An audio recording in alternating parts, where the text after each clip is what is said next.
Okay, so it's time for the polar lights refit. I've made a couple advances on this that have been subtle but definitely significant. Start with the nacelle. Ouch, I sliced all the bottom off of here. That definitely took an effort. Just basically use the Dremel on that. I'm expecting to cover this with the thinnest sheet of styrene that I can find, then sand it down so it fits the style of the rest of the body, and then probably a couple other small sheets on it here and there. I may even sand these down and then replace them so it help cover up that seam. There's not too much else to do on the nacelle, but let's take a look at the neck. Ooh, another big slice going on. So this is going to represent the pylon venting strips. Took out one window there, and I'm probably going to fill up at least these two, possibly those four, and maybe drill a couple new ones in the front there. Same with this side, of course. Another major slice I did was this used to curve down and then come back up, so I flattened all that out, and this used to come down a bit further and flatter, and I sliced that down. So I'm expecting to put a sheet of styrene over this, and hopefully I'll be able to integrate this sliced off piece into here like that, and this will become the new basis of the wait for the helicopter to pass here. So this will become the new basis of the mount for the engine. So what I'm thinking is this is going to go on here, something like that. And then this will go on here, something like that. As it happens, the distance between the torpedo bay and the bottom is just about exactly the same height as this thing here, so that's really just about perfect. So at that point it'll just be a matter of determining where exactly along the body that I want to put the engine. Probably somewhere up here, but I don't want to put it too close to the details that go in there. And you'll forgive me if I don't use the proper nomenclature, I just don't know what it is. So this will definitely work well. To attach this to the engine means I'll have to get this all lit up and sealed and ready to go. So that'll be a big step. And over here I sliced out some wiring conduits. I think I already showed off all the gouging I did there, but I think I also put this one in after the last video. So I may even slice this out a little more. The top here and the sensor dome are going to require a little finagling, but I'll get to that in another video update. I watched Wrath of Khan yesterday and noticed that this bridge and the bottom sensor dome here are completely inaccurate, which is a disappointment. So while it doesn't matter too much for this particular build, when I do get to Enterprise itself, that will definitely be something I have to consider. What else do we have to talk about here? Put the windows on just as a test to see how those were going to go, and apparently I've lost this one, but what I did was to drill out a couple access points here, and what I'm thinking of doing is having 3 LEDs per window. I took this one and shaved it down into a little bit of a rectangular box to fit better. This was a standard 5mm white, so right now it fits much better. So putting one on this side, there we go, pointing inwards, one on this side pointing in, and then you can see that the window itself has an access port here, so I'm thinking about a third one in the middle. That will give each of the windows a fair amount of light without actually having any direct LED glare coming out at you.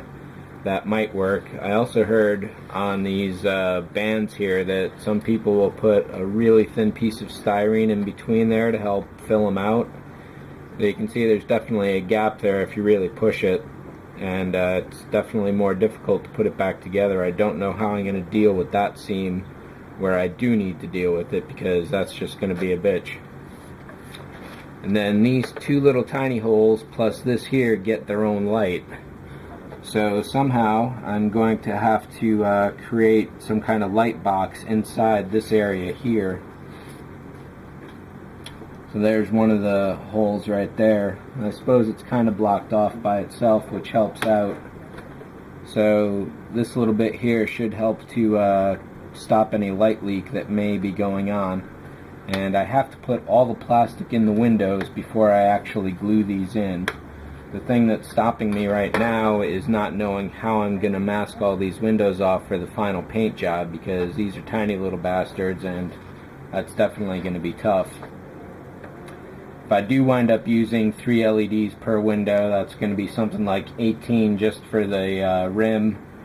Going to need 2 or 3 in here on the officer's lounge. Going to need a couple here for these windows, and then of course there's going to be doing the hull plating windows. I've tried to set these LEDs up so they're angling downwards, and if this were the correct shape for the motion picture version, I think it would work, because essentially this dome is a bit further forward, or you can say that this B deck is a bit back. There's a straight angle line that this is interfering with right now. So it's possible that this could work. However, in its current configuration, it won't work. So at least on the upper side. On the bottom side, and I'm sorry I don't have any light tests for you this time, this does work. And if we slip this light into here, like so, that's just about a perfect fit.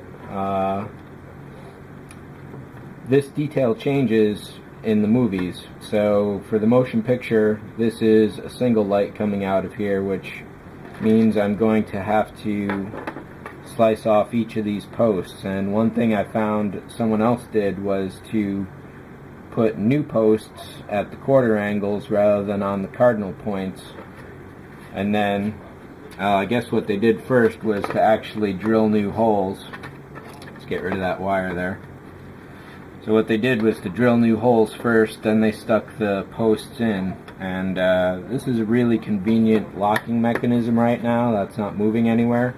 So I do definitely want to keep that aspect going.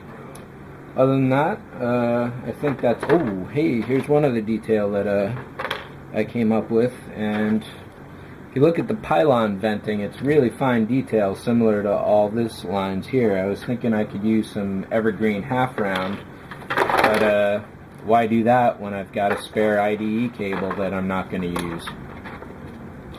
So this should, I'll cut out a few pieces later on as I get closer to finishing. And obviously I won't have the connector there. Oh, now that I look at it, it's going to be that angle. However, that is a really nice detail and it's going to work perfectly. So I'm happy about that. And once it's going across that way, flatten all this out so there's no more rippling in the material, and it's going to look really good. So that's about it for this guy for now. Let's throw the neck on here. There's definitely some good access there. I wanted to leave some structural stability with the posts here, so I didn't cut out too much, but this should be plenty to run everything through without any problems. The only major wiring that's going to be coming up through here is coming from the engines, and I'm probably going to have an inverter for the CCFL somewhere in here, just because that's a fairly open space. And I'm probably going to paint all the inside silver as well. I haven't gotten around to thinking much more about that.